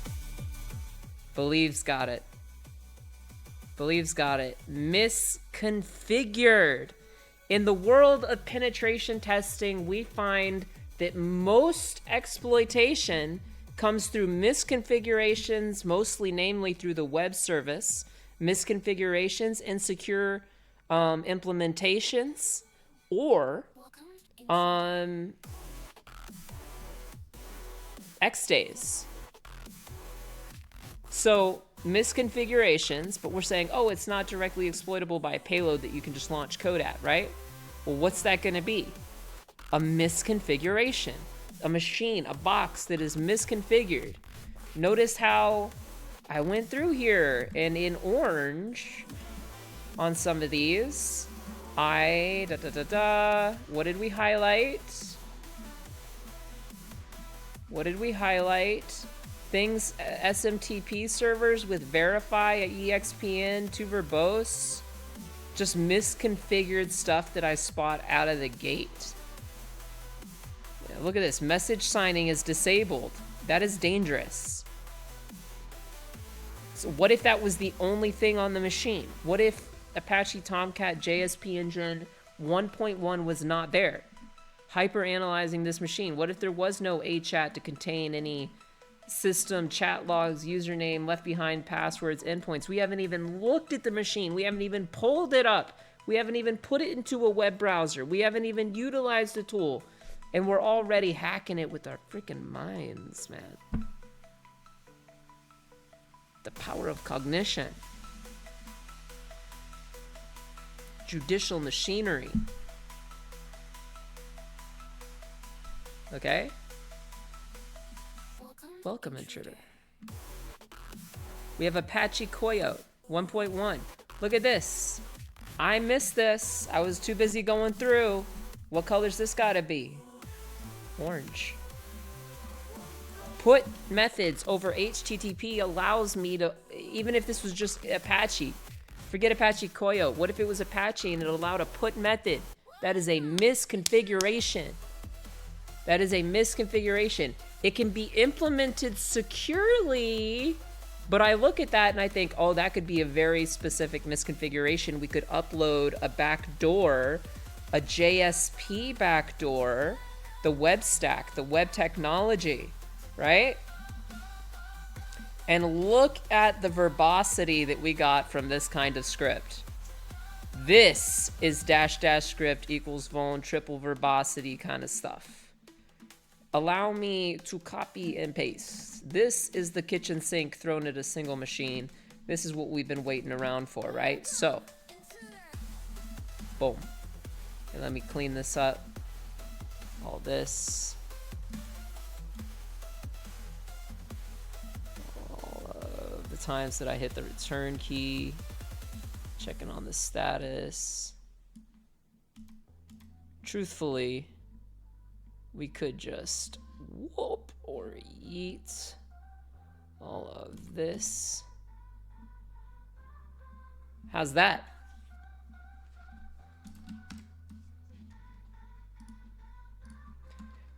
Minda, oh gosh, yeah. Bet you didn't know Nmap was capable of that.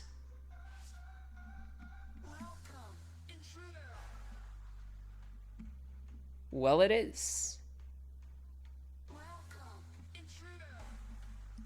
Well, it is.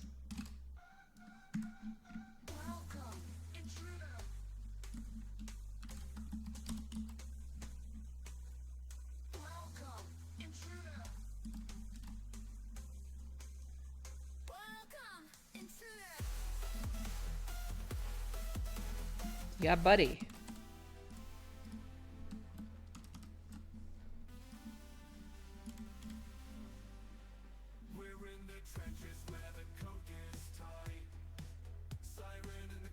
You knew somehow, but you showed it, but I showed it. Awesome. Well, guys, I hope this has proven... Did I duplicate this? I might have. Might have duped it, but yeah, I did. I pasted twice. But check it out. That is single target. I mean, the kitchen sink with Nmap. I really wish they'd update the NSC scripts. I wish they'd keep them good and updated. Wish that community would. But nonetheless, look at what we got. How's that for enumeration information? Imagine being able to go through all this and highlight it. And TLS ticket bleed, not running due to lack of privileges. Firewall bypass lacks privileges. This is already redundant information because we have that in the output. But we're also getting great networking information here as well. Loaded 150 scripts for scanning. Nice and snipped, and there we go.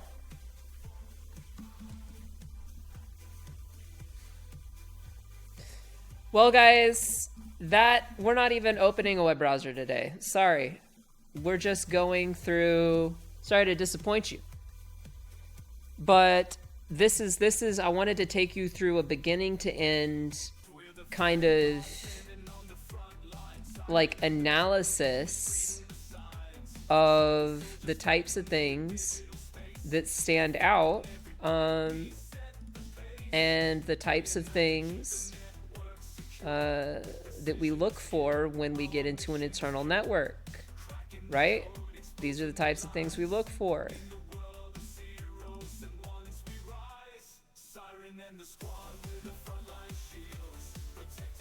So even with this very verbose output returned, would you still recommend enumerating specific ports only, or is this usually sufficient? Okay, this is a good question. Enumerating specific ports. If we're doing like a class, this is a class C engagement. I'm gonna scan all 65,535 ports if I'm permitted in my engagement's ROE. That is the rules of engagement. If I am permitted to do that, I will. I'm gonna do all 65,535 ports. In fact, by most compliance managers, whether it's PCI, SOX, whatever, HIPAA, they're gonna require you to go through all 65,535 ports for just compliance, like government compliance, reporting and such. So dash P dash is just a simple argument to remember, recall, to know, and but aside from that, I mean, you're asking a great question. I have like when is it time to scan for just specific ports? Well, in a Class B range. What about a Class B? I got you covered. This is when you got to start thinking about scanning for specific ports and working with your stakeholders, knowing which, first doing your host discovery scans for things that you know are online first, and then going through maybe exploitation of misconfigurations, getting those reports generated. I go into much greater detail in here, and even assist you with generating, like, this is a fictitious range, like 176.134. This is strictly hypothetical stuff here. But this is where you start scanning with specific ports, right?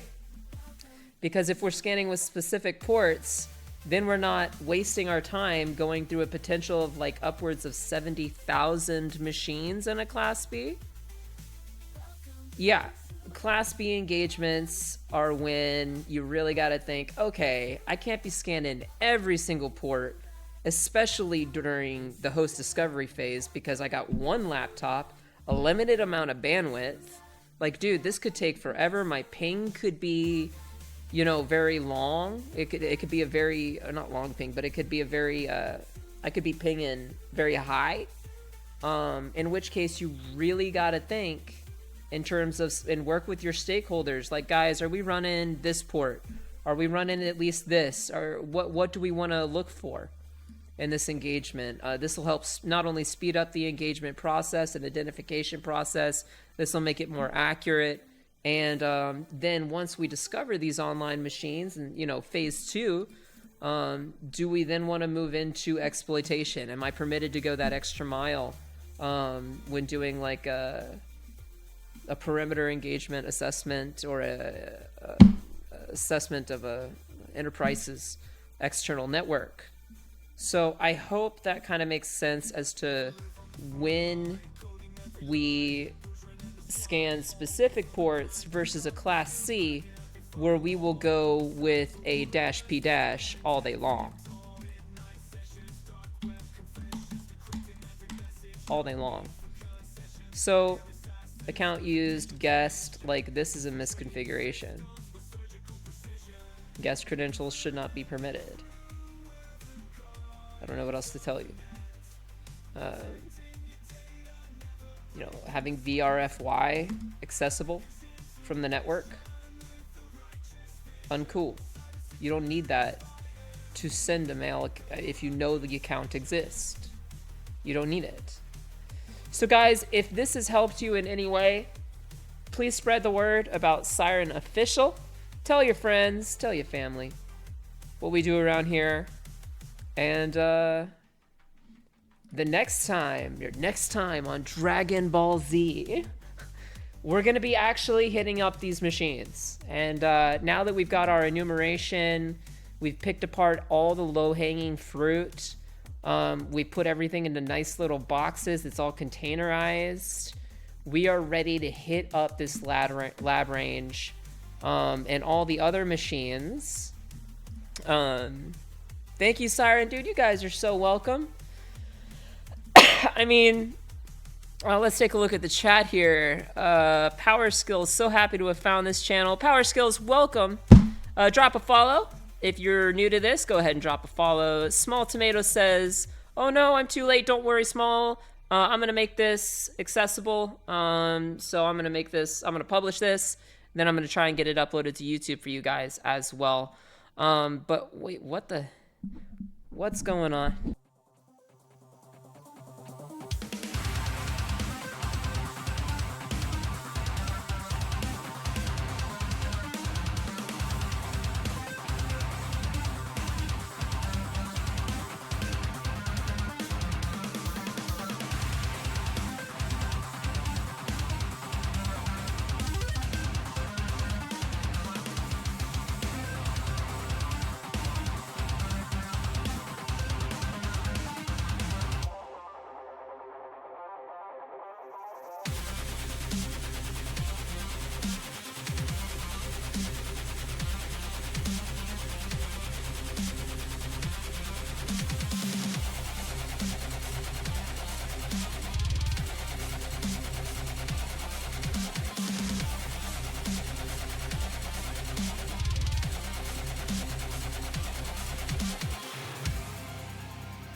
We're back. Alright, we're back. I don't know what happened there. I don't know why that keeps happening to my system, man. It's like freaking glitching out on me, dude. It's glitching out. Anyway. Love you guys. Remember to spread peace, love, and positivity in the people's lives around you. You know, always shoot for greater barriers. You know, shoot for the moon, right? But you gotta, I once heard this phrase, this saying, you can never outdo your best, but you gotta give it your best and be the best that you can be. And then you can succeed in this industry. I promise you. I promise you. You can do this. So make sure to spread that peace, that love, that positivity among yourself, your friends, your family members. Make sure to show appreciation for your colleagues at work, for your friends online, whenever they're helping you out, to collaborate, to work together. And because alone, how great are we? Well, we can be really great, but as a team,